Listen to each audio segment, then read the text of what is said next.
আচ্ছা, আপনার কি মনে আছে 2-3 দিন আগে আপনি নিজেও হলুদের গুঁড়ো এবং কাঁচের একটি গ্লাস দিয়ে সুন্দর একটি ট্রেন্ডিং ভিডিও তৈরি করেছিলেন?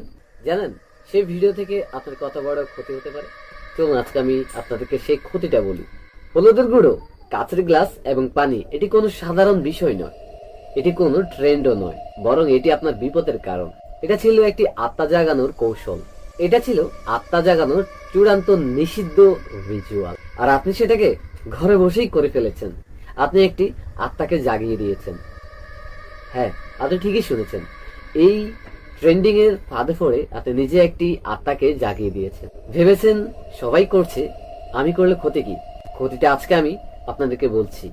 আপনি যেটা করে ফেলেছেন সেটা হচ্ছে এক ভয়ানক প্রান্তিক সংকেত পাঠানো। আর সেই সংকেত এখনো পর্যন্ত বাতাসে ভেসে আসছে। 3টা জিনিসকে একসাথে করেই আপনি একটি আত্মাকে জাগিয়ে দিয়েছেন, যেটা আপনার লাইফে কাল হয়ে দাঁড়িয়ে গিয়েছে। বুঝতে পারেননি বোধহয়। আমি একটু এক্সপ্লেন করে বলছি। আপনি ভেবেছিলেন এটা একটি মজাদার ট্রেন্ড। আপনি ভেবেছিলেন হলুদ, কাঁচের গ্লাস, পানি মিশালেই এটি সুন্দর একটু রিলস হয়ে যাবে। আসলে আপনি ছিলেন ভুল, কারণ আপনি আপনার লাইফে বড় একটি ক্ষতি করে ফেলেছেন। আপনি সেই ভুলটি আপনাকে দেখিয়ে দিই। আপনার লাইফে ঘটছে কিনা একটু আপনি খেয়াল করে দেখুন। যেখানে অন্ধকার ঘরে মন সংযম করে কাচের বোতল, হলুদ এবং পানি মিশিয়ে ব্যবহার করা হতো, সেটা ছিল প্রেত লোকের কাছে বা আত্মার কাছে সংকেত পাঠানোর কাজ।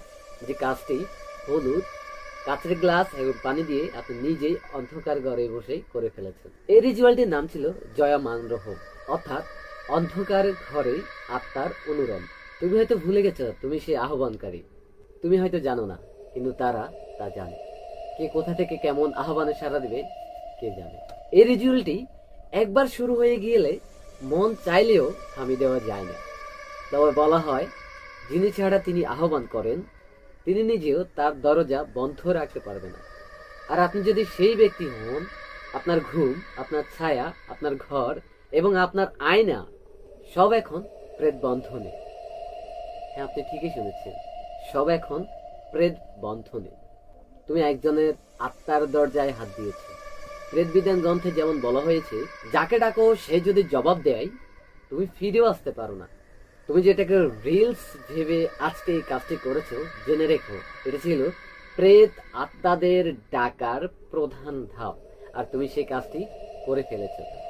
আচ্ছা, মিলিয়ে দেখেন তো এই জিনিসটি আপনার সাথে হয় কিনা।